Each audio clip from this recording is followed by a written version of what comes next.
satire. Is there a line? Is there not? One man who's well known to push the line is the feature of today's video. One person has defined the genre of pushing political satire to the mainstream. I am, of course, talking about the man, the myth, the Scottish legend, Armando Ianucci. He has defined the genre of hard-hitting, cutting political drama with political satire with various shows and experiments such as The Thick of It, In the Loop, and the American version Veep, and with such theatrical success as Death of Stalin.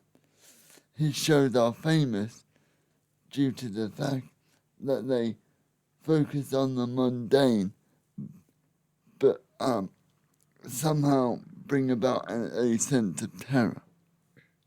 I think many senses can be achieved in these shows, and I think we're going to examine where the line stands between what's acceptable and what's not, and also what makes good satire and what makes Ianucci so good at this.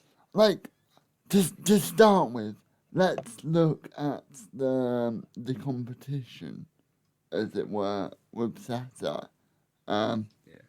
We're talking about the one, the only, Sacha Baron Cohen's Borat. Now, Borat focuses more on, fair to say, gross out and yeah. Well, it's less political. I think it's just more general satire of, what would you say, culture? Western culture. But I think, I mean, it's indirectly. I mean, what we see in Borat is like apparently making fun of Kazakhstan. It's not that really.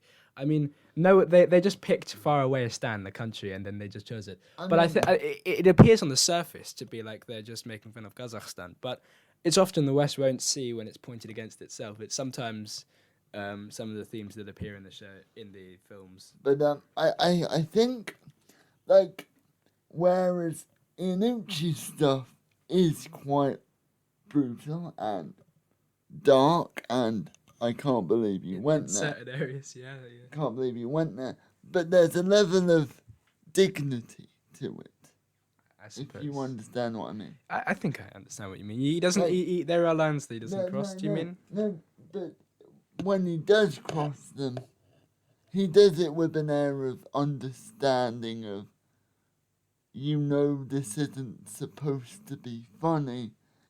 It's how bad this is that it's funny. Yeah, but you could say the same for Borat. Like, I've talked to a friend of mine who likes Borat, and he said, "Oh, well, I like Borat because he you're obviously not meant to laugh because you agree with him. You just laugh because it's such an awful thing to do. You know, when he has a bag of poo at a dinner table, or they chase like costumes of Jews around the town as goblins. Like, you're obviously not meant to agree, but it's just there.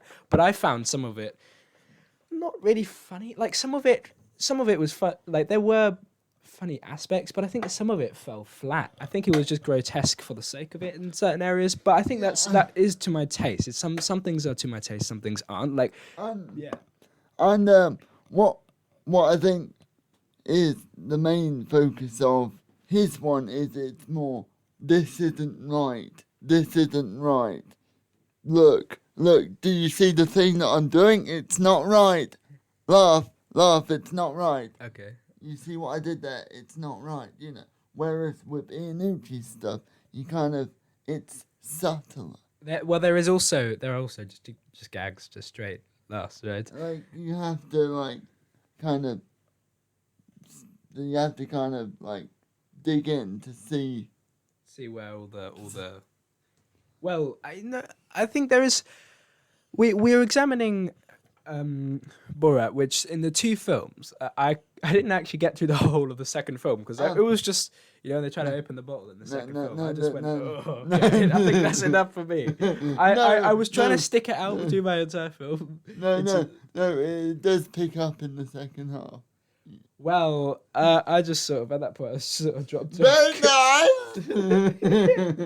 No, I don't think I could make it all the way because there was a sort of, I don't know, what could you say? It was just a bit. a vulgarity. It was a vulgarity, but like oh, it sounds so upper, so vulgarity. But it was sometimes it just felt like it was for the sake of it. Like it wasn't really funny. Like the guy in the hotel at the magazine when I have to talk about everything indirectly because it's but you know when he walks in and his friend is with his magazine people, I thought that was like it was a bit funny that they were running around naked in the middle of like this scene where they're not meant to, like they're going against social norms again with the dinner table and the poo. But I felt like some of it was just like, Okay. did we need to have that in there? And how many people laughed? And I would like to know who laughed. But no, but you know, like the hotel. Did you watch it on your own? No. I would not. I would no more. No. Did you watch it with your mum? Maybe. No, I watched it with my dad. My dad just like. I mean, you have to laugh or else you will cry. But I think some of the stuff is just, you know, they showed things like the prostitute was there, but they didn't just make the opportunity to do anything grotesque. They just showed that it was like people that we don't want to pay attention to in certain areas. Also, often places like children driving cars in Kazakhstan. When he was in Kazakhstan, I found that quite funny. Like the daughter in the cage was actually quite poignant. A lot of these things, like the daughter in the box was supposed to be really like funny, like oh this would never happen, but it is quite sort of. I'm not saying this is a problem in Kazakhstan, but in certain areas that this is an issue. But you know, I mean, the Kazakhstani people were deeply offended by their portrayal in the film. That's true. We should mention that. Yeah. I mean, and so that was not an accurate portrayal. But I think they just chose a random country to satirize, right?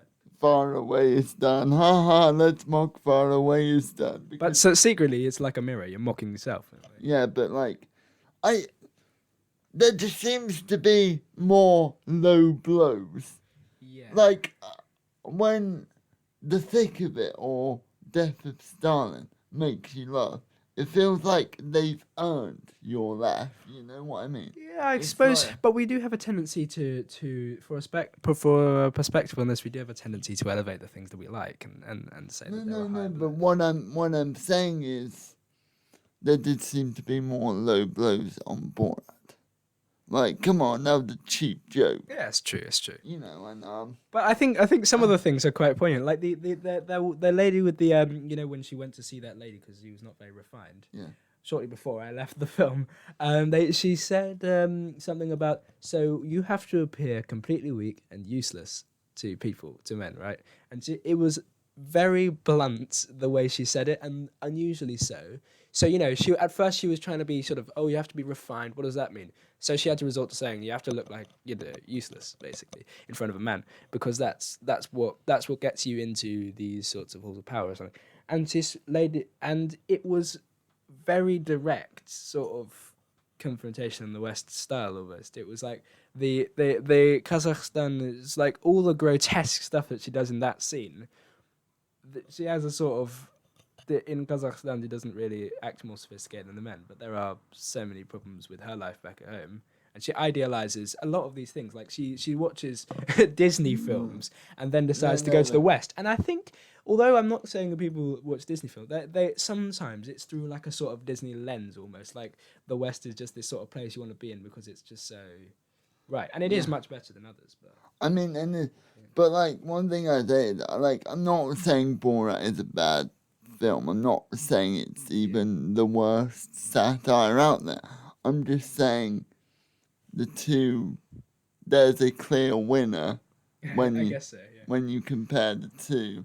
Just one's more refined and I guess it has some of the edges sanded off. I think that's one component.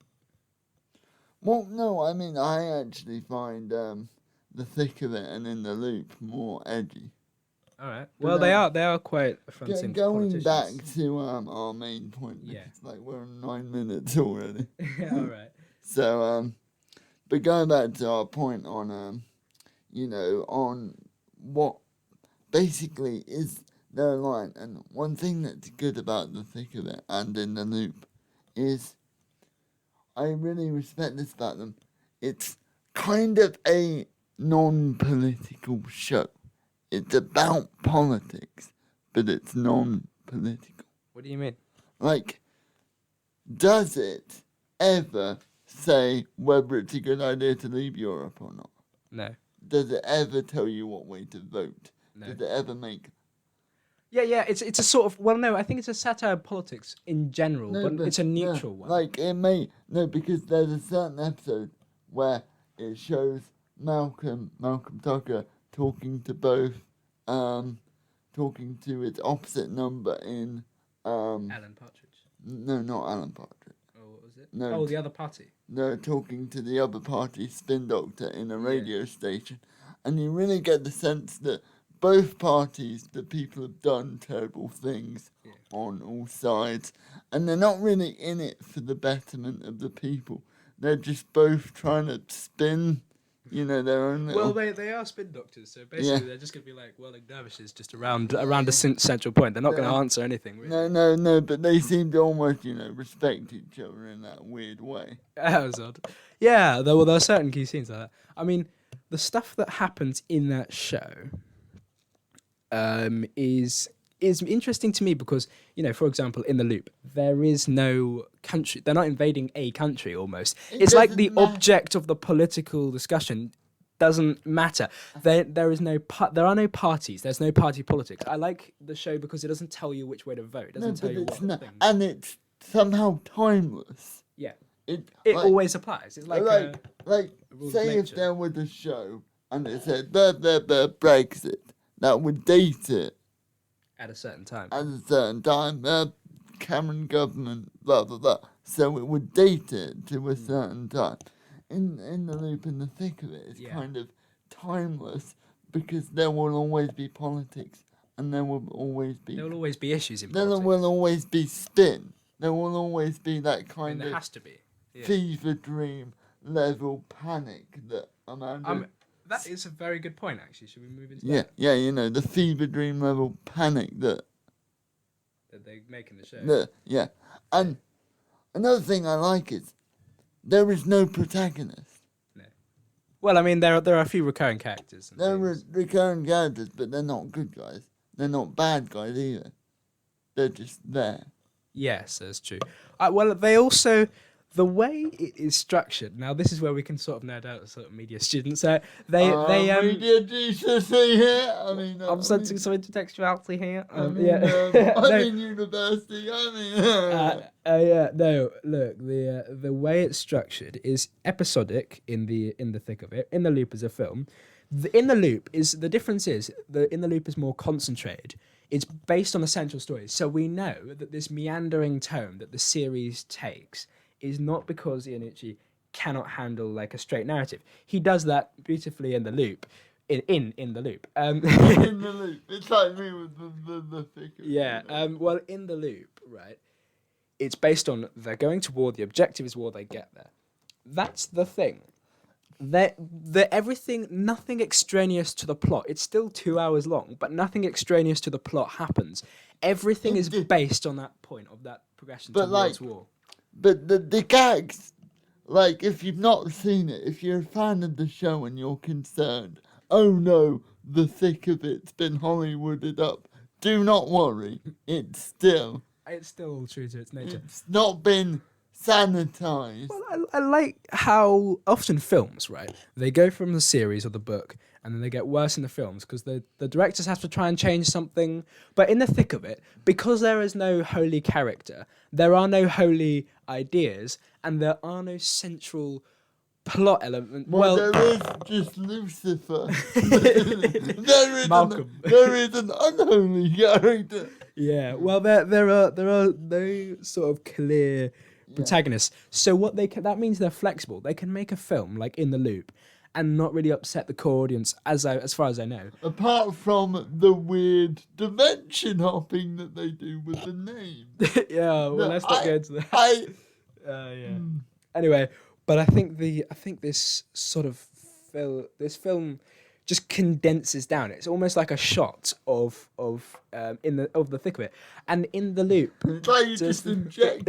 No, but every time I watch In the Thick of It, it's like you've taken like a shot and you've just woken up. You're like, whoa, okay. But I think the thick of it has an almost dreamlike quality, whereas the film has an almost sort of this is things are going on really quickly. Pay attention to something. Yeah, but like a brilliant thing that they do in the film is showcase the difference between American and British politics, and they do it beautifully. Yes, the Americans scenes, won't notice. I think there are scenes where like you've even got the point where there's this little sub-minister and he's got this giant room in the White House, and they're like, and the difference between the Brits and their small, okay, so let's dissect the differences. So what are we going to talk about first? Let's go In the Loop, because that's a quicker thing to talk about. The way that In the Loop works is that the British politicians, right? It starts with them. Let's not give any spoilers, but the British politicians at the beginning are in the UK. So they're answering press conferences, of course. They are in the constituency. Yeah. The main minister character, who's not in the series, the Thick of It series, he is in the loop, literally, but he is in his constituency talking to average people. A man whose walls falling down. His walls falling down. My walls falling down. No, but the scene, I will not give it away, but it's where. No, don't.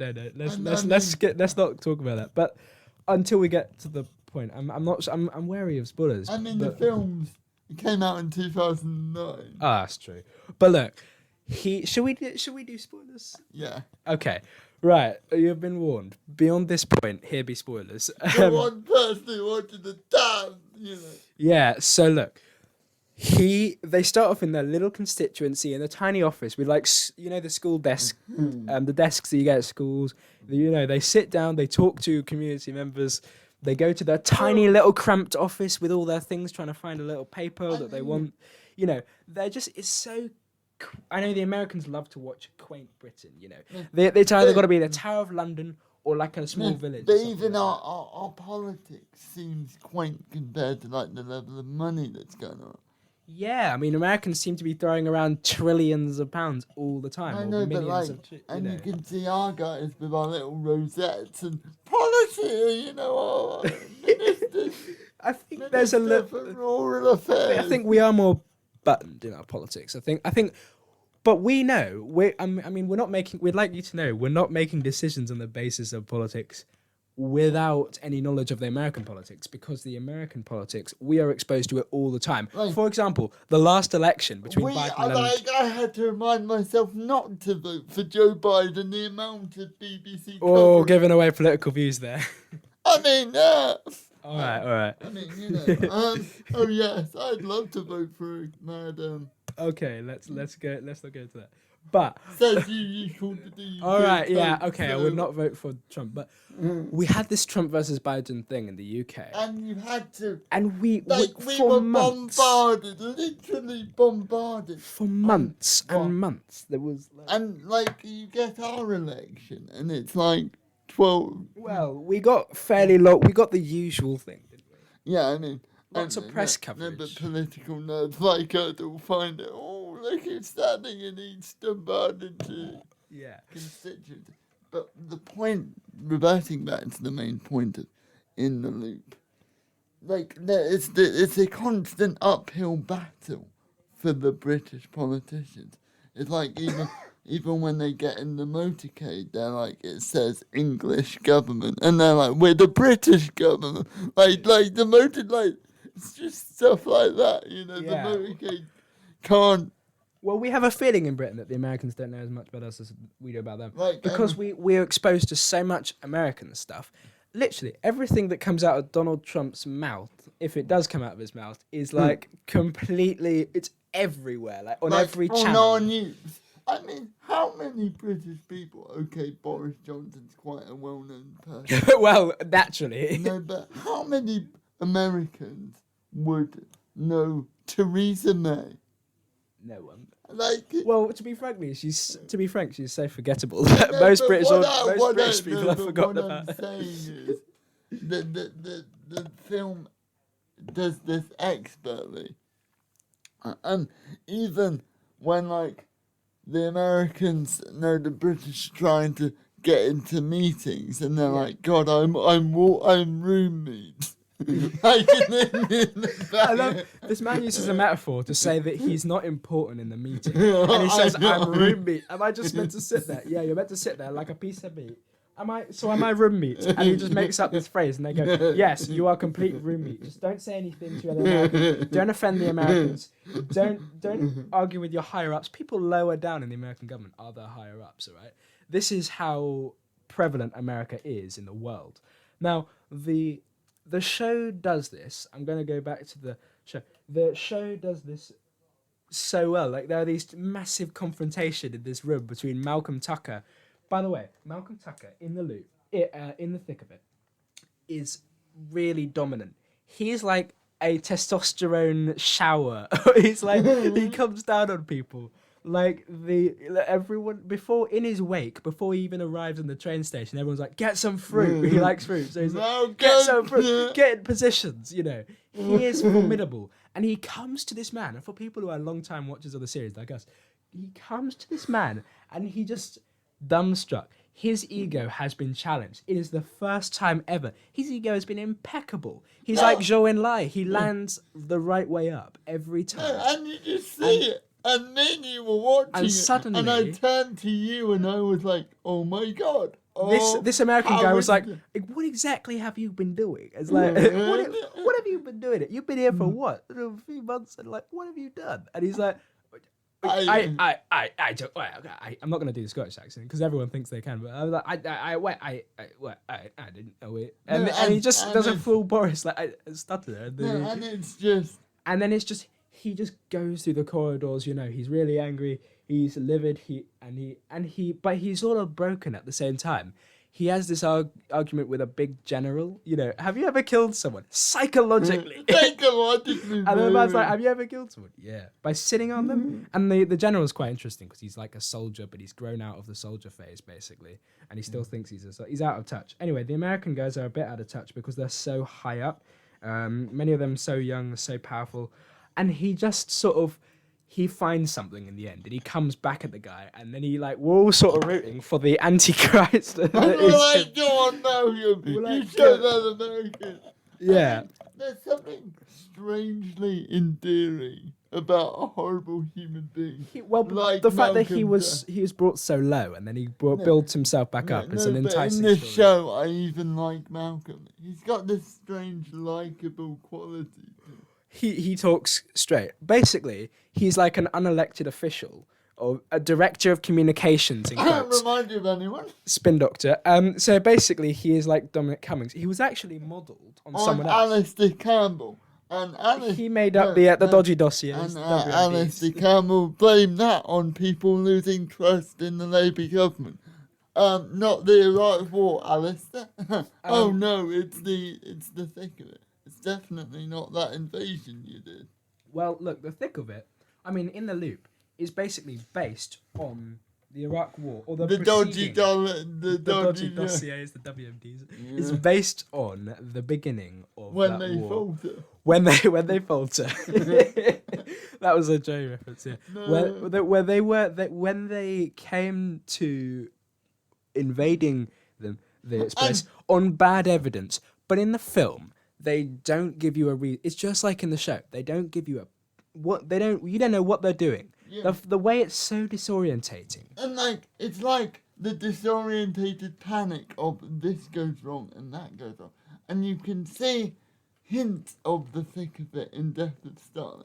You could imagine in other Ianucci films. Okay, let's briefly go through Death of Stalin, right? Stalin dies, everyone goes into chaos, and it's like you don't know which way's up. People are counting coup, and counter-coup, as like that's another reference. But anyway, against people, they're like, you know, you against them, they rejoin into new coalitions. It's like Rise of the Nutters, that episode of The Thick of It, where I've not seen Rise. Okay. No, it's I'm not going to spoil anything. It's a special, isn't it? Yeah, I'm not going to spoil anything. No, wait, isn't it on series 5 or something? Yeah, but I'm not going to spoil anything. It's one of my favorite episodes. I think literally everyone is constantly regrouping and pirouetting. You have no idea what's going on. We're going with her. We can't go with her. All right, we're going with him. No, he launched a tweet when he was 18. Right, we're going with him. And it was just absolutely mad. And it was almost like they were deciding for the electorate. Interview with Dominic Cummings. Almost like they were deciding for the electorate who was going to be the prime minister. It was basically the same in Death of Stalin. You have no idea what was going on. You can see the strands of Ianucci. Absolute mad. What I have christened political dread. Yeah. The dread of uncertainty that hangs over both the thick of it and Death of Stalin. Let's talk about narratology, right? The story starts with an equilibrium. The equilibrium is disrupted, and then you come back eventually after a failure, and then you come back, and eventually equilibrium is restored through a victory. This happens in the loop, but the discord of Death of Stalin, at the beginning, you have this sort of complete dystopia of Stalin. That's the equilibrium. It's just stable but awful, and then it's disrupted. Everything goes out of whack, but there's no sort of climbing up to victory. Everyone is a loser. The end ends with a gunshot in Berier's head, and it's like, wow, well, this is all... And you know where everything goes silent, and all the chaos of the film just subsides into complete calm and another nasty situation. And it just has this ironic thing where it goes towards the final victor, the one Khrushchev who's worked his way through the ranks. Yeah. It ends with him saying he was... and it zooms into him with a guy behind him sitting above him in the seats, and he said... He's deposed by this guy in a few years. Yeah. He won't last long himself. And it's just like, it never sorts itself out. It's this feeling of constant primordial chaos. Dread. I mean, but it's so him. It's like it's his, what's the word? His trademark. Oh, trademark. You know, it's got him written all over. You know it's an Ianucci film when it's got that political kind of just tinge to it. And no, but not just political, just that, oh God, no one knows what's happening. Yeah. I mean, that's the genius of the thick of it. The way it is filmed, even. It looks like someone walked into the office with their phone. Imagine if an invisible person was sitting in government offices with their phone, filming a raw, uncut government sort of procedure from the press conferences to the back rooms dealings. And just the whole thing, the whole life and death of politics is recorded as if it is raw. People swear, people run around, people undo their ties, people are all over the place. People are trying to get papers printed out, the reports out, trying to discourage reports, trying to get inquiries. People are, trying to push inquiries out of the way. People get punched. Glenn gets punched in the face. People are just funny, isn't it? But things, it's like the whole world is upside down and inside out. Like humanity doesn't matter in the show. There's no party, there's no politics, you don't know what's going on. You don't know what the aim is. And there's no resolution in the end. It's just, and also each episode sort of begins at a sort of slower pace, and it just speeds up and then finishes at the end with the credits, and that's it. It just sort of runs towards the end and then trails off. It sort of mounts in these sort of waves, like some kind of endless fever dream with no beginning or end. I know this might be a ramble, but when I played D&D and when I've Dungeon Master, D&D is like a storytelling game. Dungeons and Dragons. Yeah, go ahead. We always endeavour. It's kind of the stigma when you get a villain involved, and because I always endeavour the story's more interesting without a villain. So I think that this is what Ianucci does brilliantly. There's no villain. And, well, I mean, Malcolm himself is not even a villain. He's like a primordial force. But you can see that everyone else...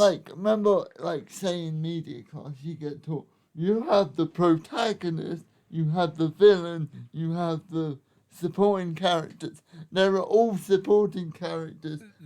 No protagonist, no villain. And that gets ripped up. And also, journalists, often films, often made by politically savvy people asking questions, is always going to favour journalists or something like that. It's not. the journalists do not like the journalist guy. He's really rude. The editor to all of his people. His people are constantly being like whipped on the back almost like, get the story out, get the story done. Don't matter whether, all right, is it vaguely true? Get it out. Yeah. It's like he's mass producing it. This person, she's constantly having to go into compromising positions with her ex-boyfriend and things who's in government, questioning. She has to find personal links that are difficult to use.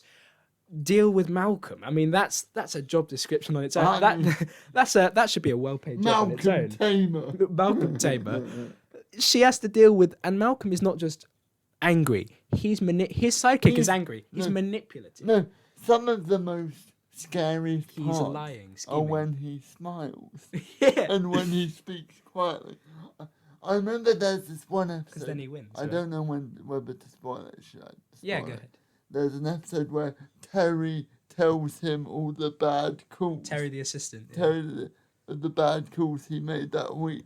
And then there's a pause, and you just see the dread in everyone's eyes. And he said, Terry, can we have a word? And he said it so quietly, and you just see him walk up, and he just breaks down and talks about a smoky bacon crisp. Do you remember that? Yeah. You know, I mean, his sidekick is Unbridled Rage, right? He somehow controls his sidekick, not by blocking him, because he's another angry Scotsman. He doesn't block his sidekick. He redirects him in the most elegant way. Like, he says, go after these people. And what his sidekick does, what you did? And he like breaks a fax machine in the loop. And he smashes the fax machine. He goes, well, we're not guilty of anything. And he says, I know, the fax machine was just closer. He didn't even care. He just broke it because he could. Malcolm is not like that. When the minister in the loop wants to leave the Endeavour, he stops him. He goes, wait, we need you here, you know, and he nurses him back into the role, and then he pushes him full pelt back in. You know, when someone's thinking, what are you going to do? And then he goes like, you are now stamped under your arm, owned by the state. You work for me. By the state, yeah. And he's so, unlike, a bit like Cummings actually, he's a straight talker. He doesn't bother with all these etiquettes and rules and things. He just headbutts them out the Everyone else is sort of lying and twisting the truth to each other so He that no doesn't one, lie. you know, they get a report, right? They get a report out and he's like, we need to do this report. But because the report will expose them doing a bad job, they need to sort of redirect it onto someone else, then someone else leaks, then they have to find the person who leaks. Malcolm pulls them all up by the roots and just goes, shakes him and throws them away and just goes like, no. It's like, you're beholden to me. Yeah, you know. He shakes things up in a nasty way. No, but it's so cleverly. I mean, no, the way it was done, what, in 2009? Yeah. And they predicted Dominic Cummings. Yeah, they predicted, you know, they were doing it with the Iraq War. They predicted Dominic Cummings at the same time. The Iraq War and Dominic Cummings have nothing to do with each other. Yet, this is what the point you were making earlier. It mirrors politics. It is applicable to any period in any government. Yeah, and that's why it's with great sadness that it finished, because I feel it. Well, every episode was something new. It wasn't just repeat. It's not like SpongeBob or Simpsons where the plot gets repetitive. Every time was something new. And every time was comedy gold. Yes. Like, they came up with new jokes every time. Like, I cannot, like I remember when my mum went up to get, like, a glass of water, I had to pause it because I knew in the time of her getting a glass of water, you know. The plot would have jumped to 12 metres. I cannot explain Somehow the mood of the plot would be exactly the same. But yet the events are completely arranged differently. Like and the plot can shift in a few minutes, yet the feel of the plot is exactly the same. It feels monotonous and interesting at the same time. Like, it's so interesting, yet it feels like never-ending flow of stuff. Whereas In the Loop is concentrated, beginning, middle, and end. It doesn't feel monotonous in a bad way. It feels like it wants you to feel how the politicians feel, right? That this story never gets resolved, and every day in politics is just as bad as the last. And this is very satirical. I don't think this is really true. I think some issues do get solved. I mean, good things do happen. Not in this government. Whoa, man. All right. Well, look. I'm just saying. I think it's more accurate than people like to admit.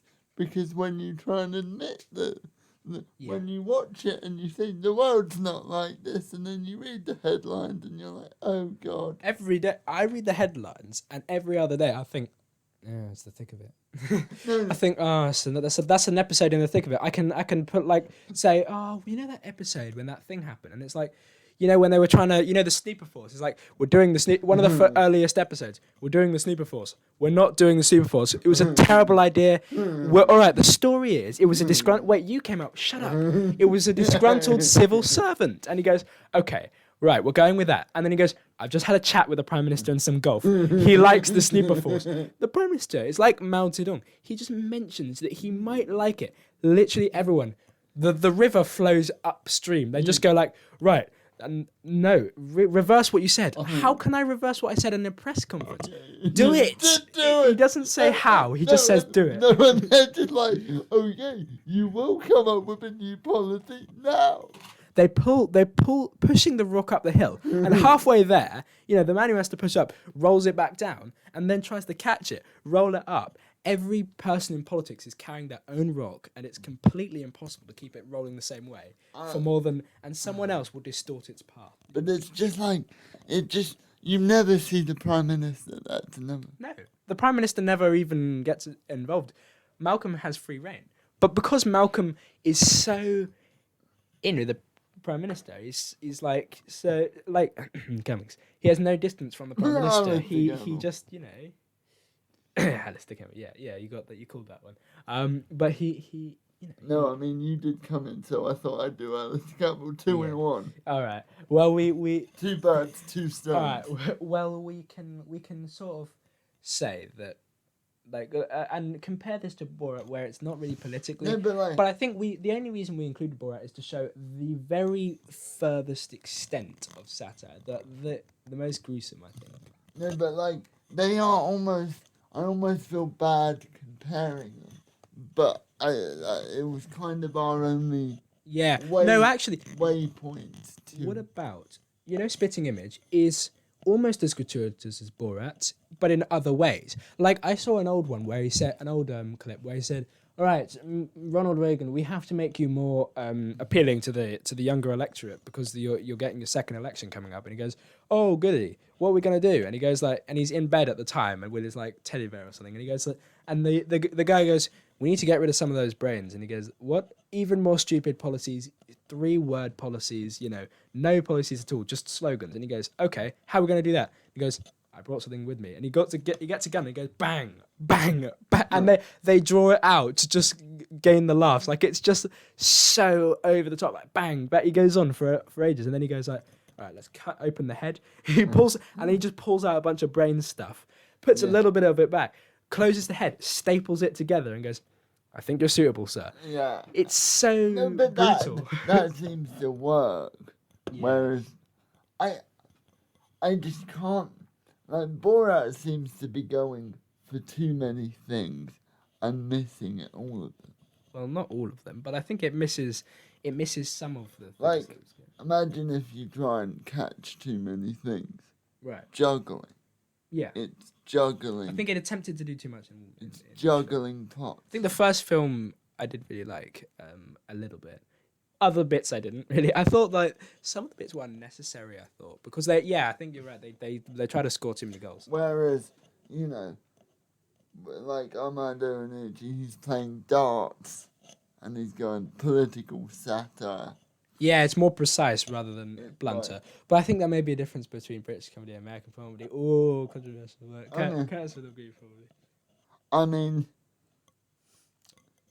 I mean, yes, you know, I mean, British comedy, you have We're just sophisticated. No, you have to dig for that, you know, whereas and it's the same with American politics just sounds like something going, ha, ha, ha. No, but American politics, like, they're just, you have the commander-in-chief, we have the prime minister. Yes. You have the president of the United States. One's in caps. You know, and we have... One's in Times New Roman lowercase. Minister of the Cabinet, Prime Minister of the United Kingdom of Great Britain and Northern Ireland. you know. And a few other bits besides. And I think, and also, you know, you get flammable cheese. It's about war, flammable cheese. So, Armando, if you watch this, well done. Well, I don't think it'll make it all the way through this. It's like a 39 minutes we're running on here. No, but I think we've done well, and Yeah, I mean, there was Alan Partridge, but I think that one was mostly about, you know, it's a sort of the same format as the One Show or Morning but Britain like in a way. what I'm trying to say is you can see how Armando cut his teeth in.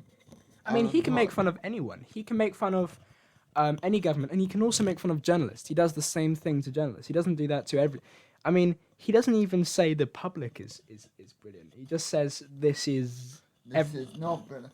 And it's not like the public has bad intentions. It's just that they're not. The weird thing about the thick of it and Alan Partridge is, if anyone else said those jokes, I'd probably be offended. But within the framework of the show. Yeah, I mean, Alan Partridge, the rivalry within the BBC to get the biggest scoops, even though they all have high wages. They get a useless kid from a local area to try and get representation because they don't have any. They get these two people who actually don't like each other at all, but have to sort of build up a rapport and sit really close to each other. And they have this thing about seals. Neither of them care about seals, and the guy just goes, yeah, the seal. Oh, what was it like? Leopard seals. Yeah, they kill these creatures. It's awful. And you know, it's Alan Partridge was there. Oh, was it? But you know, he doesn't actually care about it. No, it just shows like the media, you know. Basically, Ianucci can rip out anything. There will be one about the church probably coming out soon. Well, Curtis will book tickets for the premiere. Burn, you know, like he'll probably burn down the metaphorical church, you know. Yeah. Well, I mean, I think he will mostly. It seems to be that's what he's. I find it sometimes odd that we're always attacking power. And I know it's much easier and much better to punch up than it is to punch down. I mean, punching down on people is bullying. Punching up is. You'll punch yourself in the metaphorical groin, which. Yeah, well, punching down is bullying more, but punching up is apparently accepted. Not bullying, but it's robust. Yeah, but punching up is also. I mean, it's like both that's also bad. I think. I mean, you know that they have the phrase the higher the monkey climbs on the tree, the more exposed its ass, right? Which is true, but there's the way he goes after everyone. I mean, people in the media, you're not necessarily man of the people, as they like to say. Oh, Piers Morgan. What's he called? Rupert Murdoch. Okay. Well, you know. Sorry, I had a bit of a cough. Okay. Well, all right. So, but I this. I was clearing up what you were going to say. Yeah. Well, he says, you know, these sorts of things they're not innocent. They're not better. They're just there. Like, and I think he's got a very long career ahead of him. I hope so. He's done politics. He's done media. I think church is the next. I don't know about that, but I don't think that would be right, really. But look, let's not split hairs on that. No, but I just feel that might be where he's going. You know. I don't know. But I think I hope we've illustrated the line lies where you're just trying to make jokes because it doesn't lie necessarily on grotesqueness because it's really funny the spitting image, but it's not. It does some of the jokes in Borat fall flat because he's trying to just hit like a mallet on a peg, right? Well, on a small point. Yeah. It's just and sometimes the jokes fall flat because they're not directed enough or the thing's based around too many things, right? But I actually here's the thing in Death of Stalin and the thick of it and the Holy Trinity. I can't think of a joke that falls flat. You know when in a comedy you can tell when you're not laughing, or you can tell when it's a joke and you don't find it particularly funny. Yeah, and some of the things in Borat I just didn't find funny. I genuinely didn't like, you know. All right. Well, I think they had lots of things that they did in these shows which were good, and I don't think it's grotesqueness necessarily. Of course, I don't think it should get too personal. Like when you're just going after someone for who they are, then that is probably a line that you should cross. But No, but the thing, it doesn't get personal at all. yeah, He always goes after the thing. but it would be a limit. Goes after his barrier.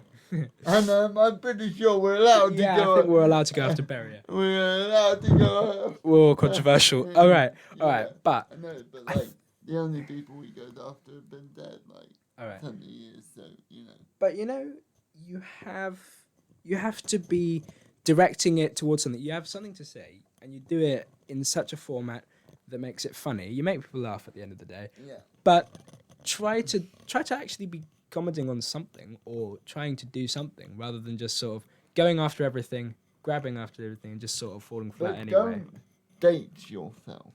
Don't. Well, you can, because if you're making a program about Brexit, you might as well date yourself, right? Yeah, I know, but it's the great ones are timeless. The ones that live for a long time. So if you want to give it life, obviously, don't go after one issue. And But also... you can go after one issue, but you can have the general vibe of one issue, but not necessarily name that issue. I mean, work with your medium, for example. A film, more concentrated, a series, drawn out.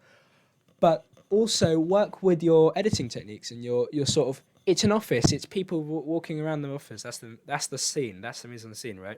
But you want your editing tricks. You know, the way that the camera shakes like it's being held on a phone, but is still not distracting to the viewer. It's like a sort of subtle effect. It's like the fact that the camera follows people in an odd way, but not so noticeable that you're constantly focusing on the camera work. I just found it so genius because it gave you that mood, the length of the program, the way it was shot, the way the people talked to each other, and the way the whole plot flowed, the narrative flowed, made me think that it was, Real. after all, it was how I might imagine politics is, and it gave it a unique feeling, which other shows just don't have. I like that. I like the fact that it doesn't have music. It almost doesn't feel like a show. It just feels like it's... It just opens. Yeah, it opens and it closes. Like, it opens. Well, it closes often in the credits when people are still talking during the credits. And it's just like, oh, you know, I've got to go home now. And they're all sort of exhausted. They go home.